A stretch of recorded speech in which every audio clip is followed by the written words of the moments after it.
cut பண்ணி கை வஞ்சிரம் original வஞ்சிரம் ஃப்ரெஷ்ஷான மீன் டேஸ்ட்டு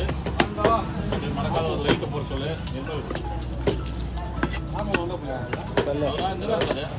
அதுவும் அந்த காலத்தில் கடை பெட்டிங்க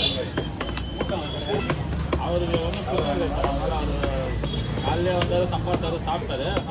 செம்பா அப்படியே கிளம்பிட்டாரு கிளம்பல இங்கேயே வளைச்சி இதுக்கு மேலே கதையெல்லாம் பேசி தான் வீட்டுக்கு போவார் அதான் வேலையாகும் ஓகே நான் போகிறேன் நீங்கள் மாலை போட்டுருந்தாலும் அவர் சீக்கிரம் வீட்டுக்கு போக மாட்டார் லேட்டாகும் அந்த கதை போன கதை எல்லா கதையும் பேசுவார் மறுபடியும் செய்யலாம்